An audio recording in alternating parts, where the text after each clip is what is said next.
Hey everybody, Roger here again. Welcome to episode number 3 of Anxiety and Depression is Not the End. Last episode, I discussed about how it all started, when my anxiety actually started, how I started to see my a chiropractor because I was searching for help.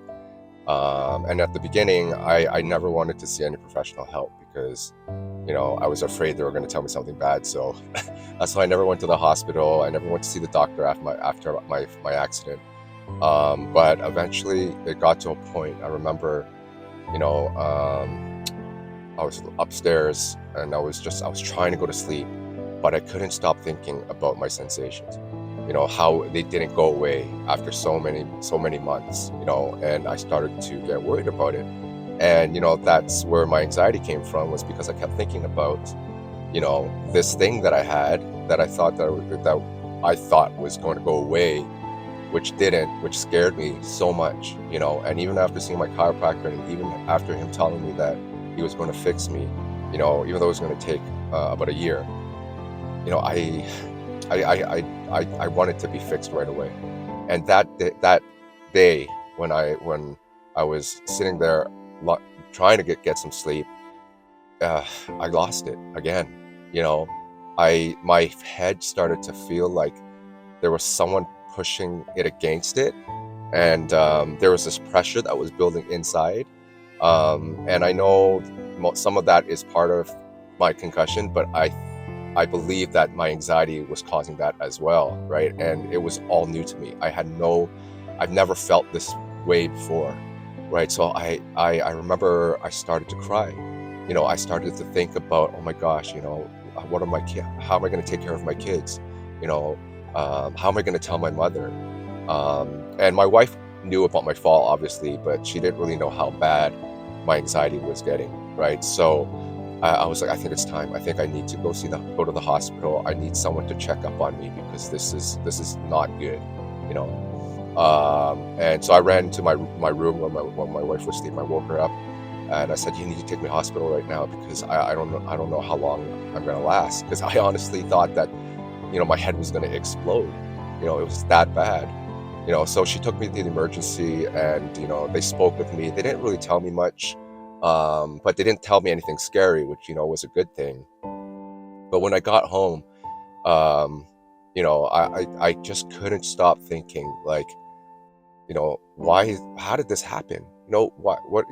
I kept asking myself, like, what did I really do to deserve all of this? I've been a good person. I try to be kind as much as possible, but that these things can happen to anyone. Doesn't matter if you're, kind-hearted or bad-hearted, or you're evil or you're good. I mean, it can happen to anyone, right? So, but for some reason, I just kept asking, why me? But I'm sure most of us have asked that question, why me, right? But this darkness, I'm telling you, it just became darker and darker and darker, to a point where it was almost like my mind was not me anymore. It was just some entity or somebody different. It was like someone stepped into my life with all these negative thoughts, with this dark energy, right? And you could feel it. You could feel this dark energy, okay?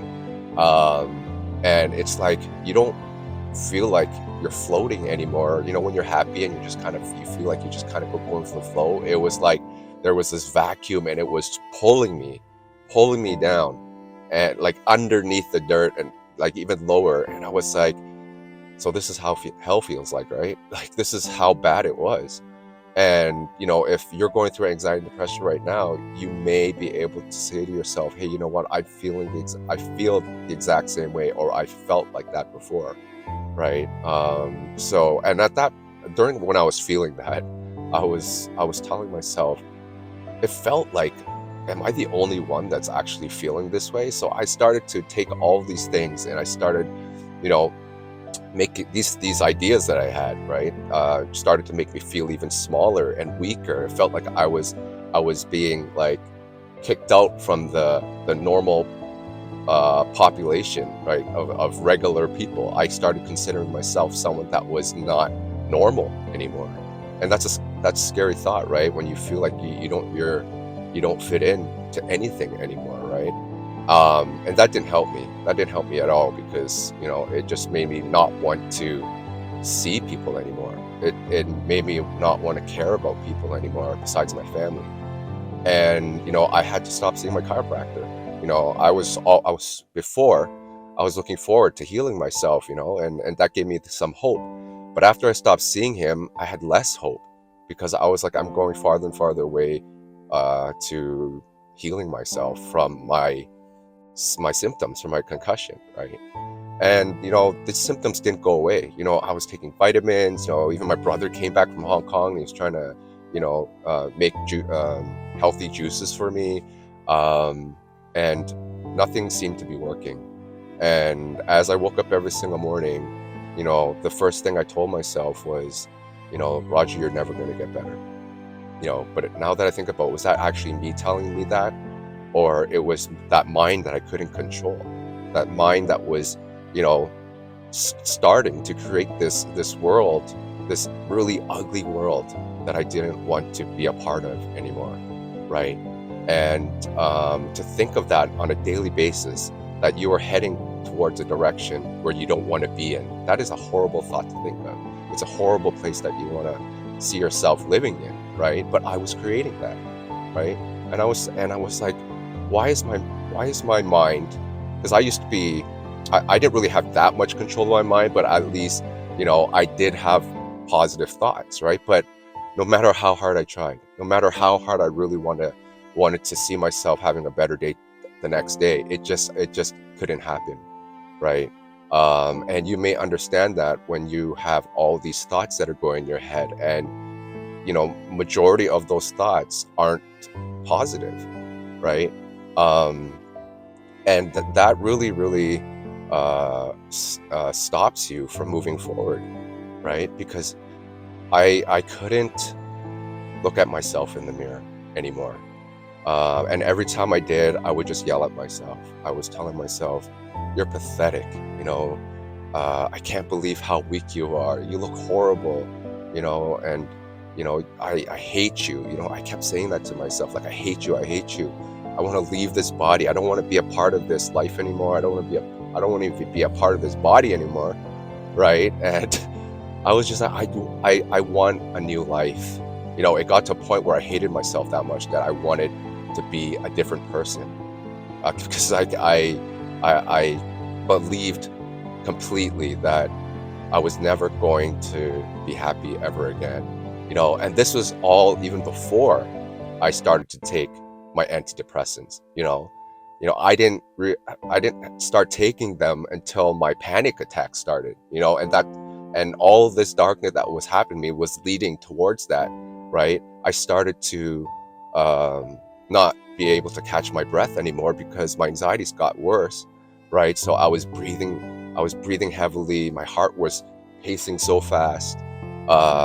And I think the hardest thing to do was not to be able to go to sleep, because my mind was constantly thinking of negative thoughts, and thinking how horrible my life was getting to.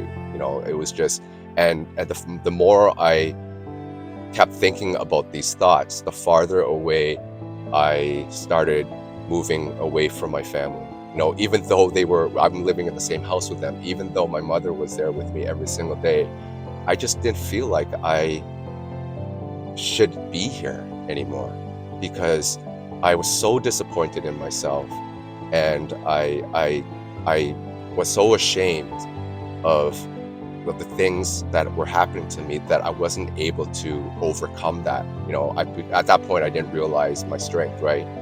So, and thinking about my kids every single day, I think was the one that really hurt me the most, because I wasn't going to be there anymore to be that father figure for them anymore, right? So, I all these dark things that were happening started to make me not want to. I mean, that led me to later on, after I decided to that I and some of you may have heard that story where I basically packed my bags and I left my house, and it got that bad. But the whole point of me talking about my what happened to me and how dark it really got, is because I want you to look at your life right now, and I want you to compare it to what I went through, and I want to see if you find any similarities. If you're like, hey, you know what, I feel that too right now, exactly, right? But here's the thing, though. Now you could see me right now, and if you've been following my page for a while now, that you have seen that, I am proof, right? That I am somebody that has gone through that dark period. I am somebody that has, overcome that strong power of darkness, right?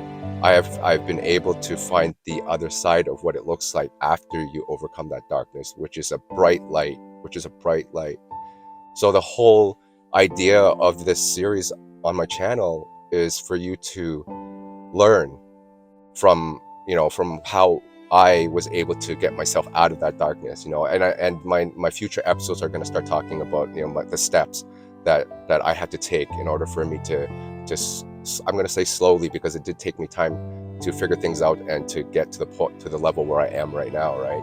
So, but I don't want you to think that it's not possible to overcome this darkness of yours, okay? And I talk a lot about how we all have many chapters in our life.